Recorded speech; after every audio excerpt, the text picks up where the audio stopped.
یہ ساری کارروائی 8-10 سیکنڈ کے اندر مکمل ہوئی تھی۔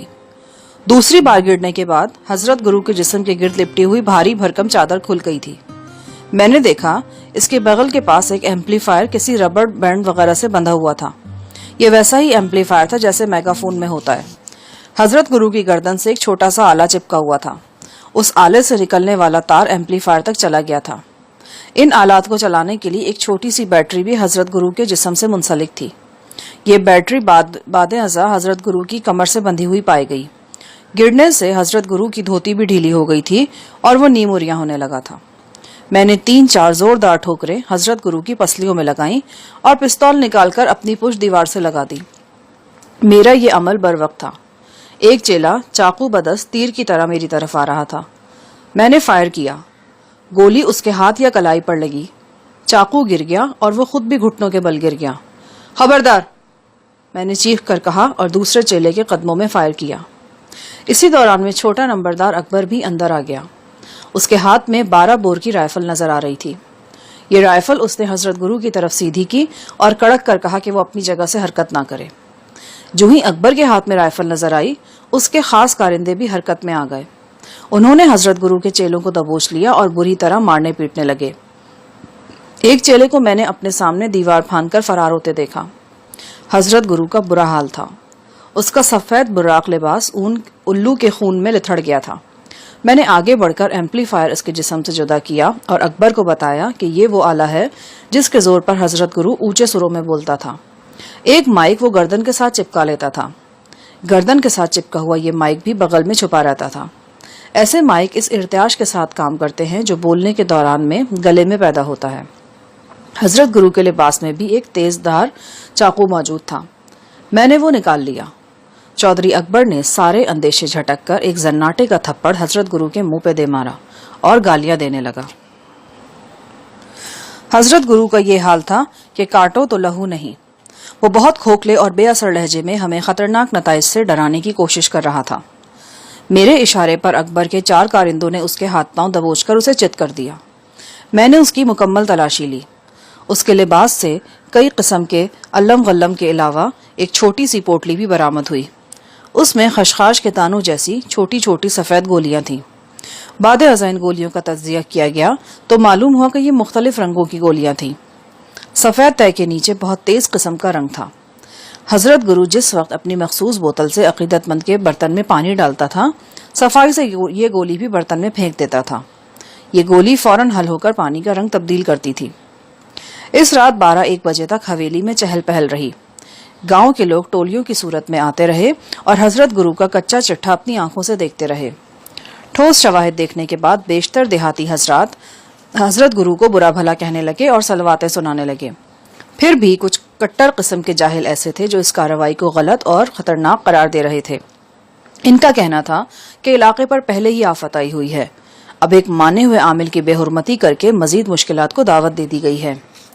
چھوٹے نمبردار اکبر کے حکم پر حضرت گرو اور اس کے زخمی چیلوں کو حویلی کی بیٹھک میں بند کر دیا گیا تھا اور اس کے مفرور چیلوں کو ڈھونڈا جا رہا تھا۔ رات گئے میں اور ابدال اپنے ٹھکانے پر واپس آ گئے۔ ہمارا میزبان پٹواری نواب دین تمام حالات سے آگاہ ہو چکا تھا اور سخت حیران تھا۔ ابدال اسے تفصیلات بتانے میں لگ گیا۔ میں اپنے بستر پر آ کر لیٹ گیا، لیکن نیند تو آنکھوں سے کوسوں دور تھی۔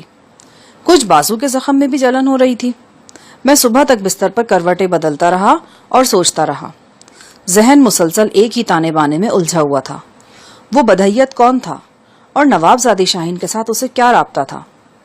غور و خوض کے بعد میں نے ماضی میں پیش آنے والے حالات کا ایک مدھم سا خاکہ ذہن میں تیار کر لیا تھا۔ یہ خاکہ کچھ اس طرح تھا۔ 8-10 روز پہلے مقتول خدا بخش نے مجتبیٰ کنور کو فون کیا اور اسے بتایا کہ اسے ایک اہم کھوج ہاتھ لگا ہے اور بہت جلد وہ اسے کوئی اچھی خوشخبری سنائے گا۔ یہ اچھی خبر تھی کہ خدا بخش نے نواب زادی شاہین کو دیکھا تھا۔ ممکن تھا کہ وہ اکیلی ہو اور زیادہ ممکن یہ تھا کہ اس کے ساتھ کوئی اور شخص یا اشخاص بھی ہوں۔ خدا بخش نے نواب زادی کا تعاقب کیا اور جگرگاہ سے 8-10 میل دور نہر کے کنارے اس مقام تک جا پہنچا جہاں اسے قتل کیا گیا تھا۔ یہاں ایک درمیانی کڑی غائب تھی۔ خدا بخش کو قتل کرنے والا اور پھر راہگیروں سے ڈر کر بھاگنے والا وہ عجیب الخلقت شخص شہر سے ہی نواب زادی کے ساتھ آ رہا تھا یا اس ویرانے میں وہ اور نوابزادی اکٹھے ہوئے تھے۔ بہرحال اس گمشدہ کڑی سے آگے واقعات یوں چلتے تھے کہ وہ عجیب الخلقت قاتل اپنا تعاقب کرنے والوں سے ڈر کر بھاگا تھا اور چھپتا چھپاتا جگرگاہ جا پہنچا۔ جگرگاہ میں وہ جس چار دیواری میں چھپا وہاں مقتول امریش رہتا تھا۔ الگ صبح امریش کھیتوں میں جانے لگا تو اس کی بدقسمتی اسے بھوسے والی کوٹری میں لے گئی۔ وہاں قاتل نے اس پر حملہ کیا اور اسے جان سے مار کر بھاگ گیا۔ اس کی اگلی پناہ گاہ جگرگاہ کا وسیع و عریض قبرستان تھا۔ اس قبرستان میں قاتل کے ہاتھوں ایک اور جان چلی گئی۔ یہ قریبی محلے کی رہائشی چیمہ تھی جو ایک گمشدہ بچڑی کو تلاش کرتی ہوئی قبرستان میں گھسی تھی اور بدقسمتی سے ان گھنے درختوں میں چلی گئی تھی جہاں قاتل چھپا ہوا تھا۔ قاتل کو دیکھ کر مقتولہ نے چیخو پکار کی۔ طاقتور قاتل نے اسے دبوچ لیا اور گلا گھونٹ کر اس کی آواز ہمیشہ کے لیے دبا دی۔ جہاں تک مقتولہ کی آبروزی کا تعلق تھا اس بارے میں کوئی بات یقین سے نہیں کہی جا سکتی تھی۔ یہی وجہ تھی کہ خوفزدہ لوگوں نے مقتولہ کی چتا پولیس کی آمد سے پہلے ہی جلا ڈالی تھی۔ مقتولہ ہندو تھی اور اس کا اصل نام کچھ اور تھا۔ بعد ازاں یہ خبر پورے علاقے میں پھیل گئی کہ خونخوار قاتل جگرگاہ کے قبرستان میں موجود ہے۔ سب لوگ خوفزدہ تھے، یہاں تک کہ پولیس بھی۔ وہ آئی اور خانہ پوری کر کے چلی گئی۔ نوابزادی کو بھی پتہ چل چکا تھا کہ عجیب الخلقت شخص جگرگاہ کے قبرستان میں موجود ہے۔ نوابزادی ولایت پلٹ پڑھی لکھی روشن خیال لڑکی تھی۔ ہوائی چیزوں اور جنوں بھوتوں سے متعلق افواہیں سے کیا متاثر کر سکتی تھیں؟ قبرستان کی تنہائی اور تاریکی بھی اس کے لیے اتنی خوفناک نہیں تھی جتنی کسی عام شخص کے لیے ہو سکتی تھی۔ وہ ایک رات اس عجیب الخلقت شخص سے ملنے کے لیے قبرستان چلی آئی۔ یہیں پر ان دونوں کی مد بھیڑ مجھ سے ہو گئی۔ نتیجہ یہ نکلا کہ عجیب الخلقت قاتل زخمی ہوا اور ان دونوں کو قبرستان سے بھاگنا پڑا۔ یہ تھا وہ خاکہ جو میں نے اپنے ذہن میں تیار کیا تھا۔ ممکن تھا کہ اس میں کئی خامیاں ہوں، لیکن حقیقت حال اس خاکے سے ملتی جلتی تھی۔ میرا ذہن کہہ رہا تھا کہ اس خاکے کی گمشدہ کڑی کا سراغ لگانے کے لیے مجھے اسی جگہ جانا پڑے گا جہاں خدا بخش قتل ہوا تھا۔ وہاں کوئی نہ کوئی ایسا کھوج مل سکتا تھا جو اس الجھی ہوئی گتھی کا سرا ڈھونڈنے میں مدد دیتا۔ اس روز صبح سویرے میں ابدال کے ساتھ جگرگاہ سے روانہ ہوا اور 11 بجے کے لگ بھگ پھر اسی نہر کے کنارے جا پہنچا جہاں تاحد نگاہ تک سرکنڈے سر اٹھائے کھڑے تھے۔ میں اور ابدال آدھا پون گھنٹے تک جائے واردات پر گھومتے رہے اور مختلف اندازے قائم کرتے رہے۔ میں نے ابدال سے کہا، تم نے بتایا تھا کہ واردات کے بعد پولیس نے قرب و جوار میں رہنے والے لوگوں کے بیانات بھی لیے تھے، کیا ان بیانات کی نقل مجھے مل سکتی ہے؟ مل تو سکتی ہے، لیکن اس کے لیے مجھے شاپور جانا پڑے گا اور ایک آدھ دن وہاں لگ بھی جائے گا۔ یہ تو مشکل کام ہے۔ ایک طریقہ ہے، ہم ان لوگوں سے پھر بیانات لیتے ہیں۔ یہ سیدھے سادے لوگ ہیں، 10 بار بھی ان سے بیانات لیں گے تو یہ اعتراض نہیں کریں گے۔ اور پھر یہ لوگاں بھی تو قید کتنے ہیں، مشکل سے 7-8 بندے ہوں گے۔ میرا روب داب بھی ہے ان لوگوں پر، مجھے پولیس کا آدمی سمجھتے ہیں، یہ میرے ایک ہی بلاوے پر چلے آئیں گے۔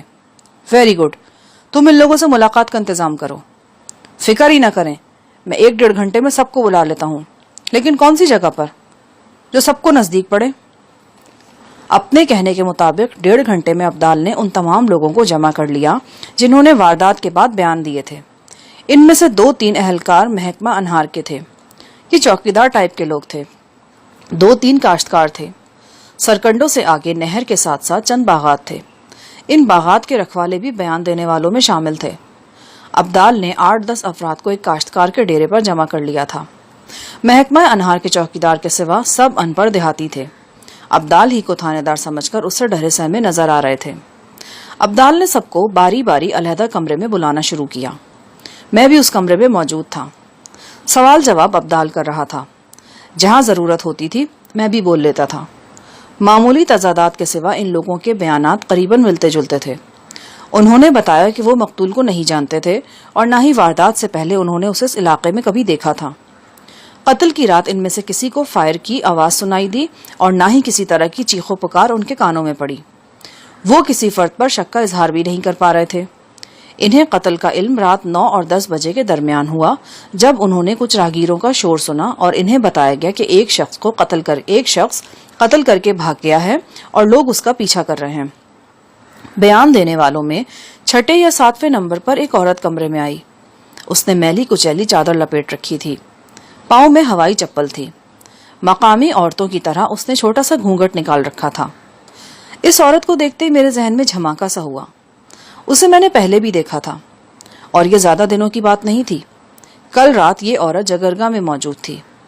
حضرت گرو جی کی مجلس میں نے اسے دیکھا تھا. وہ حضرت گرو جی سے اپنے گمشدہ بچے کے لیے دعا کرانے آئی تھی. یقیناً وہ مجھے نہیں پہچانتی تھی لیکن میں اسے پہچانتا تھا. ابدال نے حسب معمول اس سے بھی سوال جواب شروع کیے. بی بی کیا نام ہے تمہارا؟ عائشہ بی بی. کہاں کی رہنے والی ہو؟ 7 والے باغ میں رہتی ہوں. وہیں پر چھوٹا سا کوٹھرا بنا رکھا ہے. رکھوالی کرتی ہوں باغ کی. جی کس کا باغ ہے؟ میرا اپنا ہی ہے پتر. تمہارا شوہر ہے؟ فوت ہو چکا ہے. بچے کتنے ہیں؟ بچہ کوئی نہیں ہے. میں چونک گیا.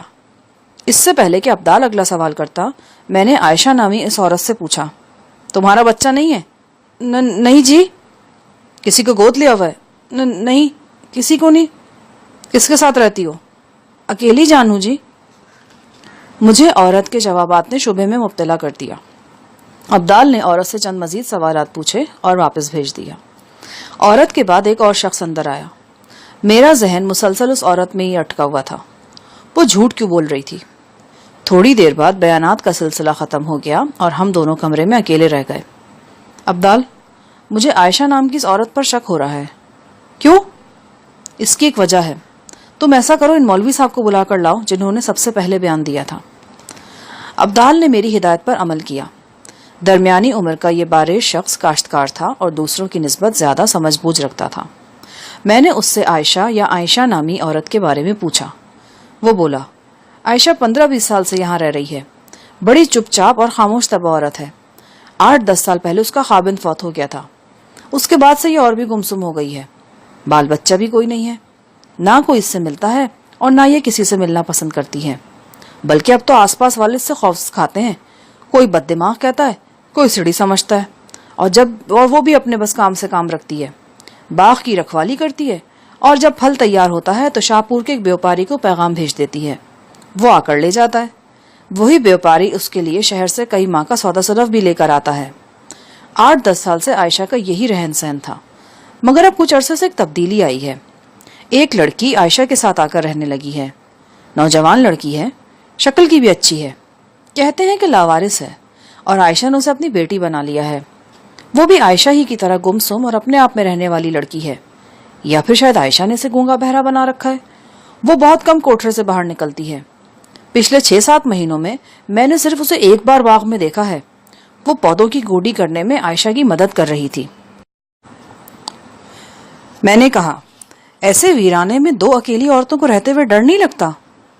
بارش شخص بولا عائشہ ڈرنے والی عورت نہیں ہے. اس کا حوصلہ مردوں جیسا ہے.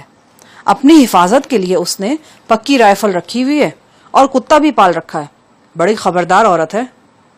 میں حیران ہو رہا تھا کہ یہی حوصلہ مند اور خبردار عورت یہاں سے 8-10 میل دور جگرگاہ کی حویلی میں فراڈ عامل کے سامنے بلک بلک کر رو رہی تھی اور اپنے کسی گمشدہ بیٹے کے لیے دعائیں خیر کروا رہی تھی. میری چھٹی حس اعلان کرنے لگی کہ مجھ پر عنقریب کو انکشاف ہونے والا ہے. میں نے فیصلہ کیا کہ پہلی فرصت میں اس عورت سے اس کے ٹھکانے پر جا کر ملنا چاہیے.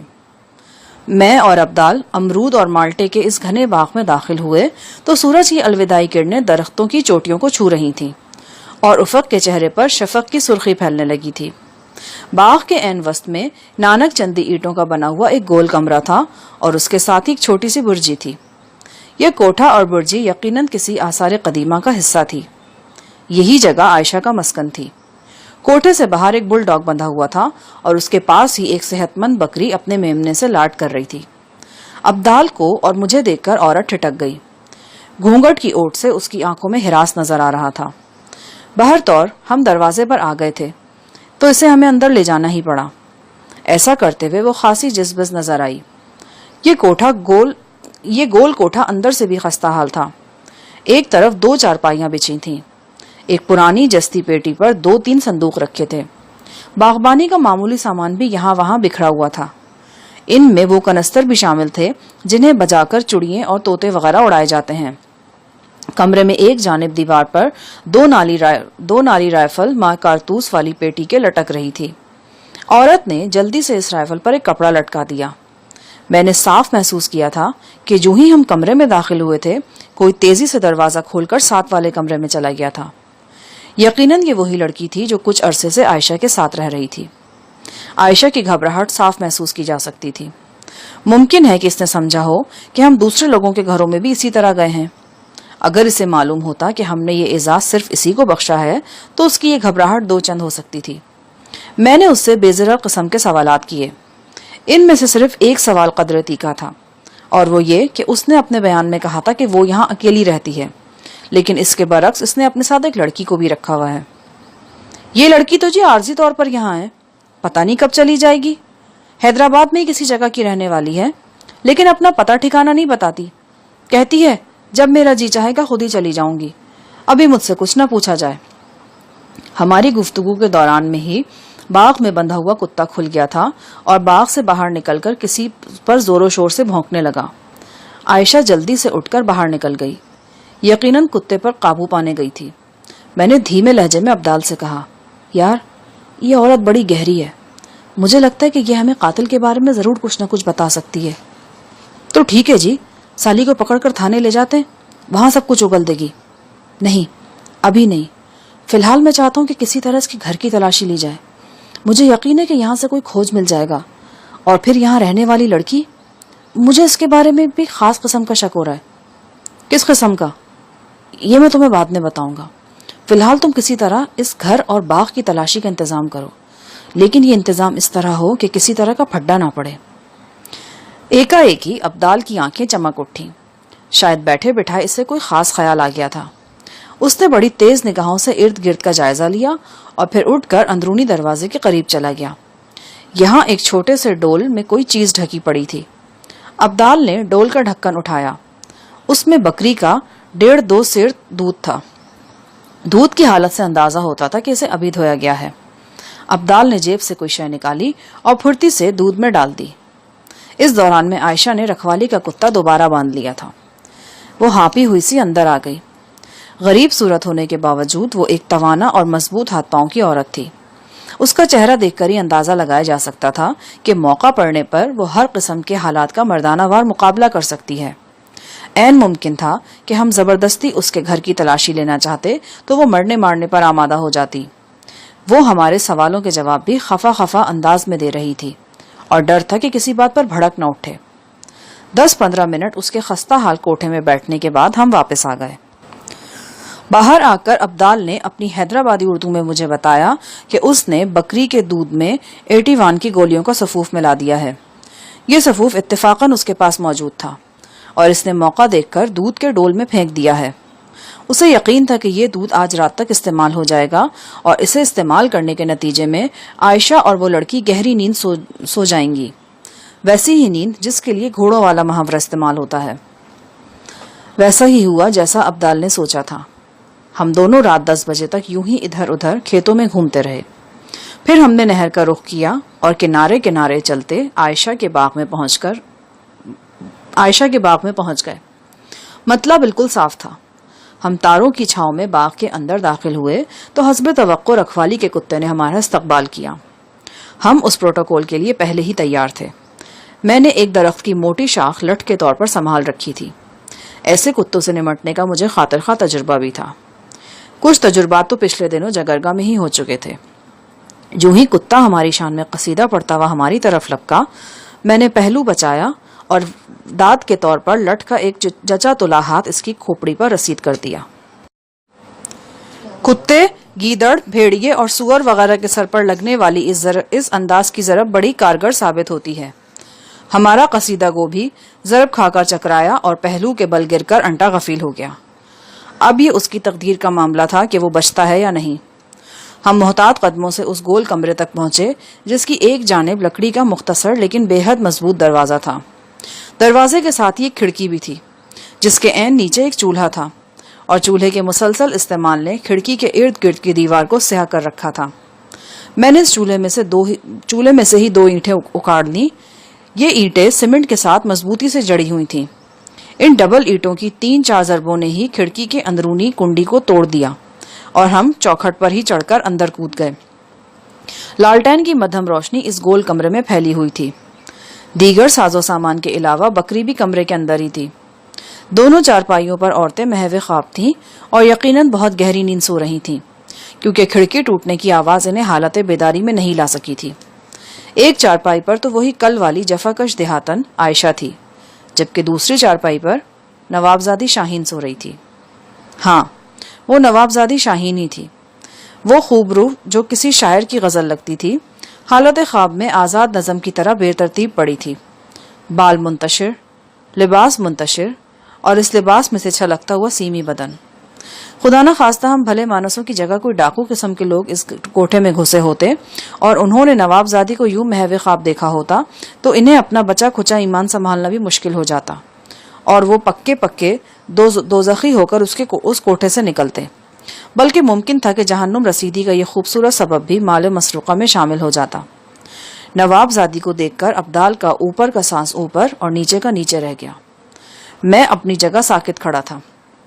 حیرانی کی بات تھی، مسٹر جی کلارک جس لڑکی کو انگلینڈ کے طول و عرض میں تلاش کروا رہے تھے وہ اس ویرانے کے اس خستہ حال کوٹھے میں محو خواب تھی. دونوں عورتوں کو ڈسٹرب کرنا ہمارے پروگرام میں شامل نہیں تھا. انہیں ان کے حال پر چھوڑ کر ہم نے کمرے کا اندرونی دروازہ کھولا. سامنے ایک اور چھوٹا سا کمرہ نظر آیا. یہ دراصل وہی برجی تھی جو باہر سے اتنی کشادہ نظر نہیں آتی تھی. اس برجی کے اندر ایک اور چھوٹا سا دروازہ تھا جس کے سامنے لکڑی کی الماری رکھ دی گئی تھی. میں نے الماری ہٹا کر دروازہ کھولا. وہی بو باس محسوس ہوئی جو اکثر زمین دوز مقامات کا خاصہ ہوتی ہے. نانک چندی اینٹوں کا ایک تنگ سا زینہ نیچے اتر رہا تھا. میں محتاط قدموں سے ایک تہخانے میں پہنچا. تہخانے میں مکمل اندھیرا تھا. میں نے اپنا لائٹر جلایا. تہخانے کے در و دیوار نظر آنے لگے. ایک کونے میں بڑی سی چارپائی پڑی تھی. چارپائی کے ساتھ ہی چوبی الماری تھی. الماری سے 3-4 قدم کے فاصلے پر ایک دروازہ نظر آ رہا تھا.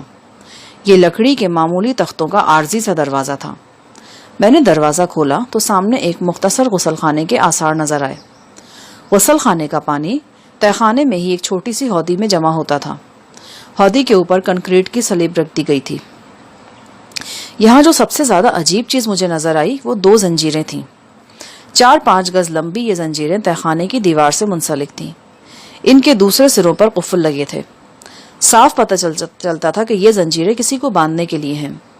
زنجیروں کی لمبائی اتنی تھی کہ بندھا ہوا شخص بآسانی چارپائی پر آرام کر سکتا تھا. ان زنجیروں اور ان کے تالوں کی حالت چوکلی کھا رہی تھی کہ یہ اکثر استعمال میں رہتی ہیں. میں نے الماری کھولی. اندر کھوٹیوں سے مختلف لباس جھول رہے تھے. کچھ طے شدہ حالت میں شیلف پر پڑے تھے. یہ سب مردانہ لباس تھے. میں نے ایک کرتا اٹھا کر دیکھا. وہ کچھ عجیب سا نظر آیا. اس کا گریبان معمول سے کافی بڑا تھا. پھر میری نگاہ اس کی آستینوں پر پڑی. میں دنگ رہ گیا. 2 کے بجائے اس کی 3 آستینیں تھیں اور ایک آستین حیرت انگیز طور پر بڑی تھی.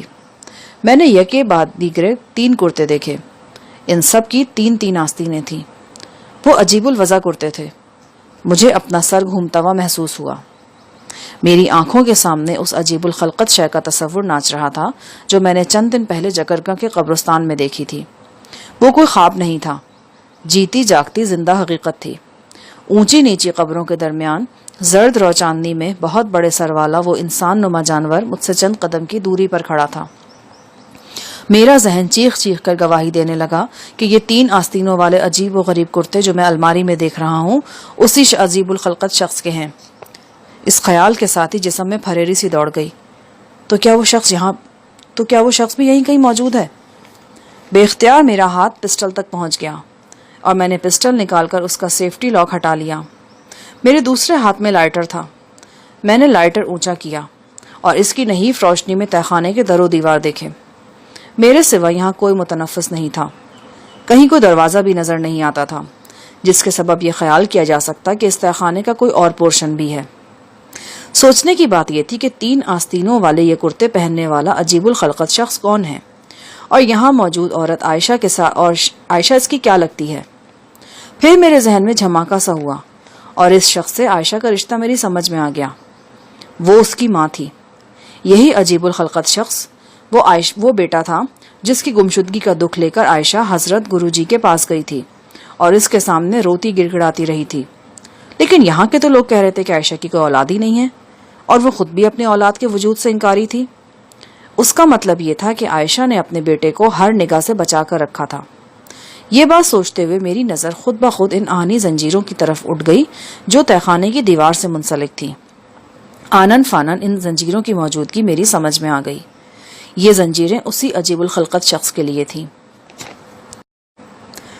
حالات خود ہی اپنا عقدہ کشائی کرتے چلے جا رہے تھے اور میں اس نیم تاریک تہخانے کے وسط میں حیران و پریشان کھڑا تھا۔ اچانک ایک آواز نے مجھے چونکا دیا۔ یہ آواز بالائی کمرے سے آئی تھی۔ یقیناً اس چار دیواری کی مالکن عائشہ گہری نیند سے بیدار ہو گئی تھی۔ میں واپس مڑا اور سیڑھیاں چڑھ کر تہخانے سے باہر نکل آیا۔ یہاں کمرے میں افراتفری نظر آئی۔ عائشہ جاگ اٹھی تھی اور ابدال سے ہاتھا پائی کر رہی تھی۔ وہ ایک مضبوط اور توانا دیہاتن تھی۔ ابدال عام قد کاٹ کا شخص تھا۔ عائشہ عورت ہونے کے باوجود اسے بآسانی رگیت سکتی تھی، لیکن فی الوقت اس کی مزاحمت میں کوئی خاص جوش و جذبہ نظر نہیں آ رہا تھا۔ اس کا سبب وہ غنودگی تھی جو ابھی تک بری طرز کے حواس پر چھائی ہوئی تھی۔ بالفاظ دیگر وہ نیم بے ہوشی کے عالم میں ابدال سے الجھ رہی تھی۔ ابدال نے اس کی دونوں کلائیاں مضبوطی سے تھام رکھی تھیں اور اسے بستر پر لٹانے کی کوشش کر رہا تھا۔ عائشہ زور آزمائی کے ساتھ وائیویلا بھی کر رہی تھی۔ کون ہو تم؟ چھوڑ دو مجھے، خبردار جو میری بچی کو ہاتھ لگائے تو میں جان سے مار دوں گی، چھوڑ دو مجھے۔ پھر ایک دم اس کا جی متلانے لگا اور وہ قے کرنے لگی۔ ابدال نے اس کی کلائیاں چھوڑ دیں۔ وہ چارپائی پر لیٹی لیٹی نیچے جھک گئی اور ابکائیاں لینے لگی۔ یقیناً یہ خواب آور دوا کا اثر تھا۔ چند لمحے بعد وہ نڈھال سی ہو کر بستر پر گر گئی۔ اس نے اپنا سر دونوں ہاتھوں سے تھام رکھا تھا۔ یہ کیا کر دیا تم نے مجھے؟ کیا کھلایا تم نے ہم دونوں کو؟ ہائے اللہ، میں مر جاؤں، یہ کیا ہو گیا ہے؟ میں اس کے پاس بیٹھ گیا اور تسلی دینے والے لہجے میں کہا، تمہیں کچھ نہیں ہوا ہے اماں، نہ تمہاری بچی کو کچھ ہوا ہے۔ تم دونوں بالکل ٹھیک ہو اور محفوظ بھی ہو۔ ہم پولیس کے آدمی ہیں، جو کچھ کریں گے قانون کے مطابق کریں گے۔ یہ کیسی پولیس ہے جو کھڑکیاں توڑ کر لوگوں کے گھروں میں گھس آتی ہے؟ عورت نے اس کھڑکی کی طرف اشارہ کیا جہاں سے ہم گھسے تھے۔ اماں، یہ کھڑکی توڑنے والے اور لوگ تھے، ہمیں دیکھ کر بھاگ گئے ہیں۔ اب تمہیں کوئی خطرہ نہیں، تم پولیس والے نہیں ہو، میں سب جانتی ہوں۔ تم میری بچی کے پیچھے یہاں آئے ہو، میں تمہیں ہاتھ بھی لگانے نہیں دوں گی اپنی بچی کو۔ اس نے لیٹے لیٹے اپنا بازو قریبی چارپائی کی طرف بڑھایا اور نواب زادی شاہین کی کلائی مضبوطی سے تھام لی۔ میں ٹھٹک گیا۔ عائشہ نامی یہ عورت میری توقع سے زیادہ جانتی تھی۔ ظاہر ہے اسے میرے بارے میں بتانے والی نواب زادی شاہین ہی ہے۔ اس بات کے واضح امکانات تھے کہ کل جب ہم اس مکان میں آئے تو نواب زادی نے ہمیں دیکھ لیا تھا۔ اسی دوران میں نواب زادی بھی کسمسانے لگی۔ میں نے اور ابدال نے اس کی طرف دیکھا۔ اسی ایک لمحے کی غفلت کا فائدہ اٹھا کر عائشہ نے کروٹ بدل کر خود کو زمین پر گرایا اور پھر تیزی سے اس رائفل کی طرف بڑھی جو دیوار پر ایک کپڑے کے نیچے لٹک رہی تھی۔ ایک تو عائشہ بھاری بھرکم تھی، دوسرے غنودگی کے سبب اس میں زیادہ تیزی بھی نہیں تھی۔ جتنی تیزی اس نے دکھائی اس سے 4-5 گنا تیزی کا مظاہرہ بھی کرتی تو میں اسے رائفل تک نہیں پہنچنے دیتا۔ میں نے اپنی جگہ سے حرکت کی اور بآسانی رائفل قبضے میں لے لی۔ عائشہ ڈگمگا کر رہ گئی۔ میں نے پسٹل اس کی طرف سیدھا کیا اور خطرناک لہجے میں کہا، میں گولی چلاتے وقت زیادہ نہیں سوچتا، اپنی اور لڑکی کی خیریت چاہتی ہو تو آرام سے چارپائی پر بیٹھ جاؤ۔ میرے لب و لہجے نے عائشہ کا رنگ زرد کر دیا۔ وہ مٹی کے ڈھیر کی طرح چارپائی پر بیٹھ گئی اور بار بار ایک ہاتھ سے ماتھا پیٹنے لگی۔ پھر ایک دم اسے کتے کا خیال آیا اور اس نے زور زور سے موتی موتی چلانا شروع کر دیا۔ چپکی بیٹھی رہو ورنہ موتی کی طرح تمہارا بھی پتہ سے کاٹ دوں گا۔ تم نے موتی کو مار دیا؟ ہاں، مرا برابر ہی سمجھو۔ اس کے ہونٹ بری طرح کانپے۔ پھر اس نے سر چارپائی کے پائے سے ٹکرایا اور دھاڑے مار مار کر رونے لگی۔ اس کے رونے پیٹنے سے ہماری صحت پر بھلا کیا اثر پڑ سکتا تھا؟ یہ تنہا مکان باغ کے وسط میں واقع تھا۔ عائشہ کے قریب ترین پڑوسی کا فاصلہ بھی اس مکان سے 1.5-2 فرلانگ سے کم نہیں ہوگا۔ اس امر کا قطعی امکان نہیں تھا کہ عائشہ یا نوابزادی کی آواز کسی کے کانوں تک پہنچ سکے گی۔ 2-3 منٹ بعد نوابزادی نے آنکھیں کھول دیں۔ کمرے کی خوابدیدہ روشنی میں جیسے کوئی ہیرا جگمگا اٹھا تھا۔ وہ بالکل خالی نظروں سے ہمیں دیکھتی رہی، پھر دھیرے دھیرے اس کی حیران آنکھوں میں خوف اور غصہ سمٹنے لگا۔ وہ جاگ گئی تھی لیکن اس کا ذہن اب بیدار ہونا شروع ہو گیا تھا۔ وہ اٹھ کر بیٹھ گئی اور اس نے اپنی مرمری انگلی میری طرف سیدھی کی اور سرسراتی آواز میں بولی، تم یہاں کیوں آئے ہو؟ آپ کی تلاش میں۔ کس نے بھیجا ہے تمہیں؟